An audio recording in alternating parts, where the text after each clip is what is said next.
আপনাদের দোয়ায় BMTTI বাংলাদেশ মাদ্রাসা teachers training institute গাজীপুরে বাংলাদেশের 48টা মাদ্রাসার সাথে কম্পিটিশন করে আমি ফকির প্রথম হয়েছি, যেখানে আমাদের বাংলাদেশের বড় বড় মাদ্রাসা শিক্ষকরা ছিলেন।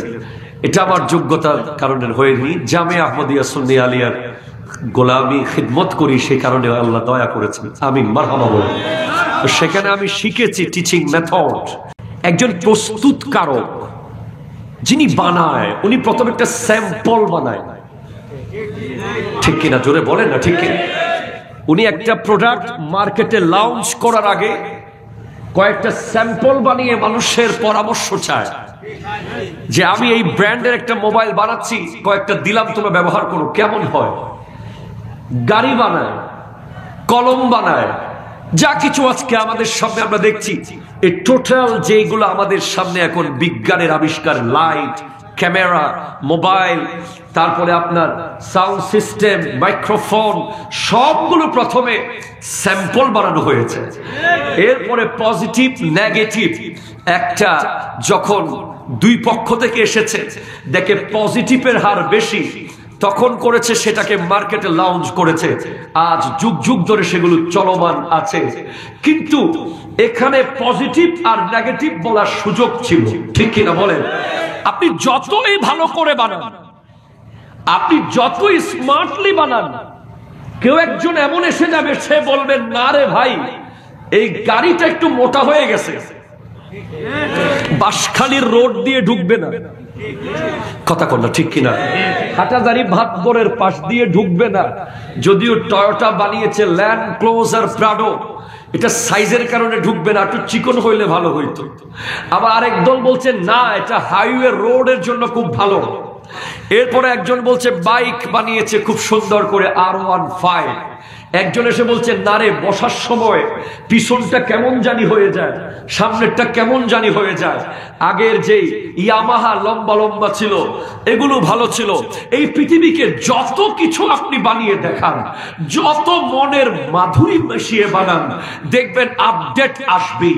আইফোন 1, 2, 3, 4, 5, 6, 7, 8, 9, 10, 11, 13, 14 Pro Max, একের পর এক নতুন নতুন এসেছে।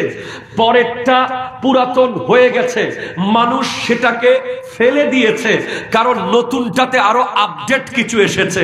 বাট এটা দুনিয়ার মানুষ বানিয়েছে বলে প্রতিদিন আপডেট হয়, পুরাতনটা পুরাতন হয়ে যায়, এটা আর কেউ রিসিভ করে না। কিন্তু এই পৃথিবীর সৃষ্টিকর্তা যিনি রব্বুল আলামিন, উনি একটা স্যাম্পল বানিয়েছেন, একটা আইডল বানিয়েছেন, একটা নমুনা বানিয়েছেন, যেটা এই পৃথিবীর কোন বিজ্ঞানী, কোন দার্শনিক, কোন সায়েন্টিস্ট, কোন ডাক্তার, কোন ইঞ্জিনিয়ার, কোন ফিলোসফার, কোন রাষ্ট্রবিজ্ঞানী, কোন অর্থনীতিবিদ গোটা জিন্দেগি রিসার্চ করে দেখেছেন, ওনার জন্মের পর থেকে দুনিয়া থেকে পর্দা করা পর্যন্ত 63 বছরের হায়াতে এক বিন্দু আপডেট করার সুযোগ হয়নি, এক সেকেন্ড কেটে ফেলার সুযোগ হয়নি। ওনার 63 বছরকে যত গবেষণা করেছে, দেখে পৃথিবীর বিজ্ঞান যেখানে দাঁড়ায়, ওনার বিজ্ঞান সেখান থেকে শুরু হয়ে যায়।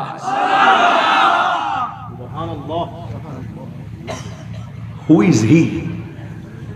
কে উনি? যার নাম মুহাম্মাদুর রাসূলুল্লাহ সাল্লাল্লাহু আলাইহি ওয়াসাল্লাম। সায়েন্স হয়রান হয়ে যায়, আমার নবীর সুন্নাহ আপডেট রয়ে যায়। সায়েন্স আবিষ্কারকে পাল্টায়, নিউ আর ওল্ড এর ব্যাপার থাকে। Canon 60D old, 90D latest. এনারা ক্যামেরাম্যানরা বোঝে। এরপরে আরো আছে, কি আছে আরো ভালো? দীপ্তি, ক্যামেরার মধ্যে বর্তমানে খুব হাই কোয়ালিটি কোনটা? ক্যাননে, সনি আরো আপডেট। কিন্তু আশ্চর্য হয়ে যাবেন, আমার নবীর এক একটা সুন্নাহ নিয়ে যখন গবেষণা হয়, বিজ্ঞান দেখে হাই হাই হাই, এটা তো 1450 বছর আগে মুসলমানদের নবী বলে গেছে। সেজন্য আল্লাহ বলছেন, লাকাদ কানা লাকুম ফি রাসূলিল্লাহি উসওয়াতুন হাসানাহ। তোমাদের জন্য তোমাদের নবীর কাছে রয়েছে উত্তম নমুনা, উমদা নমুনা। হাসানা শব্দকে আল্লাহ ফিক্স করে দিয়েছে, মুকাইয়াদ করে দিয়েছে। পৃথিবীর অন্য কারো বিষয় হলে সেখানে ভালো থাকতে পারতো, খারাপও থাকতে পারত। কথা বলেন না ঠিক কিনা? খারাপের একটা চিন্তা আসতে পারত, কিন্তু আমার নবী এমন এক জাত, যার জীবনের 63 বছর আপনি রিসার্চ করে দেখবেন শুধু ভালো পাবেন। কাফেররাও ওনাকে আল আমিন বলেছে, ঠিক কিনা বলেন? ওনার লাইফের একটা সেকেন্ড, একটা ন্যানো সেকেন্ড আপনি বলতে পারবেন না এখানে একটু ভুল হয়েছে, এখানে একটু সোজা হতো। যদি উনি 1 সেকেন্ডের জন্য কোনো জায়গায় ফল করতেন, স্লিপ করতেন, আপনি এ বিশ্বে কত হাজার বই দেখতেন যে আমার নবীর বিরুদ্ধে লেখার মানুষ আছে না নাই, আছে না নাই? কিন্তু তারা অবাক হয়ে গেছে। ইভেন জেবি শ, জর্জ বার্নার্ড শ, যিনি একজন দার্শনিক, যিনি 1925 সালে সাহিত্যে নোবেল পেয়েছেন, উনি বলেছেন যে গোটা পৃথিবীর খ্রিস্টান যারা অনুসারী, তারা জর্জ বার্নার্ড শর নাম শুনলে রেসপেক্ট করতে বাধ্য হয়, তারা সম্মান করতে বাধ্য হয়। তিনি এত বড় মাপের একজন দার্শনিক। উনি বলছেন, if a man like Muhammad ought to assume the dictatorship of whole modern world, he could succeed in solving its problem in a way that would bring much peace and happiness.